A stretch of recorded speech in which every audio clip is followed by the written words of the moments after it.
Spycraft. Typically this podcast has to do with internal battles and making yourself better and stuff like that.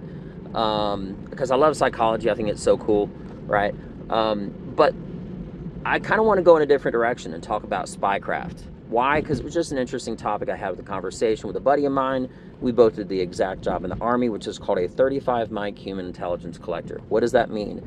That means that every military department, Navy, Air Force, Coast Guard, Army, Marines, they all have intelligence operators that are equivalent to CIA, right? They just go by different names, right? So you won't ever hear the word spy in the CIA, but you will hear a clandestine agent, okay? You won't ever hear spy in the Army, but you will hear human intelligence collector, which was my job. So that's what I essentially did, and it is. And you get the prize of learning all sorts of spy stuff and working with the CIA. So, that being mentioned, here's some basic spycraft stuff, all right, that it's completely unclassified. However, it may be more obscure knowledge that people are unaware of, okay? And just some fun things to use if you ever need to get yourself out of a bind. So first, number one, make yourself invisible. How do you make yourself invisible? If you're in a crowd and you're being followed, okay, and you want to escape, this is the dumbest thing, and it's old school, but it works ever since the Soviet Union when they started doing it, or probably earlier. But anyway, so all you do is the height. Everybody, when you're in a crowd, is looking for your height. So this is so dumb, but all you do is you squat down about a foot, and then you disappear into the crowd, and you walk around, and you run, and you do it like you're in a tunnel, like it has like 4-foot ceilings. And it sounds ridiculous, all right? But I remember when we were being taught this in school, one guy was with the CIA and another guy was with another agency or something like that. And it was so funny because they were like walking and running around the classroom with, like they were so short, and it was so funny.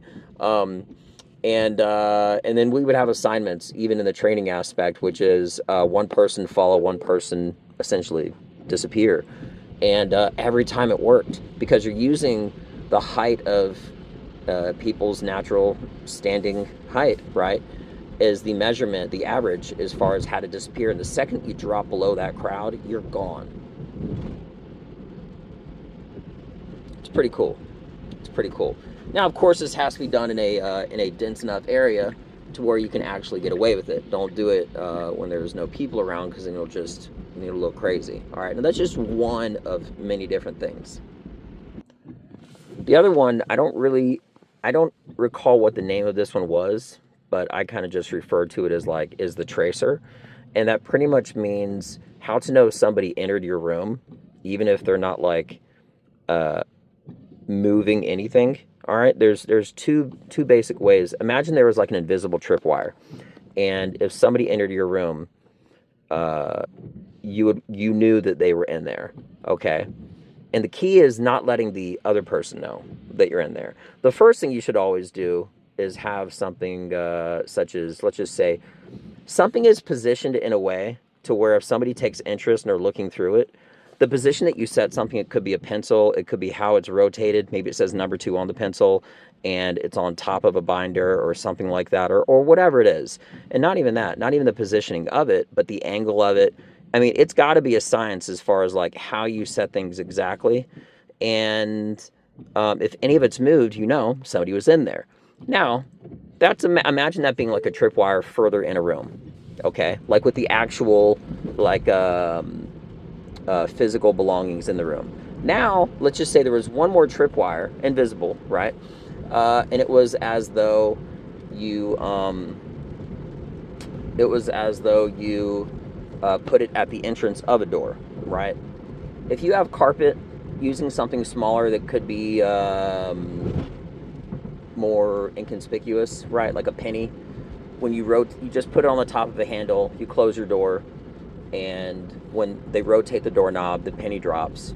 And if the penny is dropped outside of the distance that you usually drop it when you rotate it, so for example, when you set it up, all right, if you rotate it, it drops down and hits the ground. If you open the door and it's right in front of you, you know exactly where it is. But if it's further away from the door, that means people are opening up the door in a different way, right? So then you just have to set that trap and understand, how am I going to open this door every time? Now, simple way is most people turn a door handle one direction, clockwise. So if you open up a door counterclockwise, if it falls on the left, that means that no one was there every time you enter the door, more than likely, right? Plus the force, how hard do you open up the door? And that penny drop has to be the exact place every single time, right? If you open up the door and it's further away, or they turn the door to the right, the door handle to the right, clockwise instead of counterclockwise, now it's on the right instead of the left, and the distance could be off too, someone was in my room. Because somebody could have just been taking pictures there or something like that. So anyway, there's tons and tons and tons and tons and tons of things that are unclassified. Others which I'm definitely not going to talk about. But the point is, it's random fun information, and if you like random fun information and spy stuff, just join the military. And the disadvantage of being in the military when you have a good operation is that if something great happens, almost always it is going to be given, your asset or your intelligence or whatever, it is going to be given to the CIA, and they take credit for it. And the ironic part is, the person in the CIA that you're giving the information to typically is a former army guy or something like that, and that's the irony, right? So anyway, y'all have a beautiful day. I'm at wrestling / judo and jiu-jitsu all in one. Good old Silverback gym. Y'all have a great day. This is Benji Well Done. Check me out. Peace.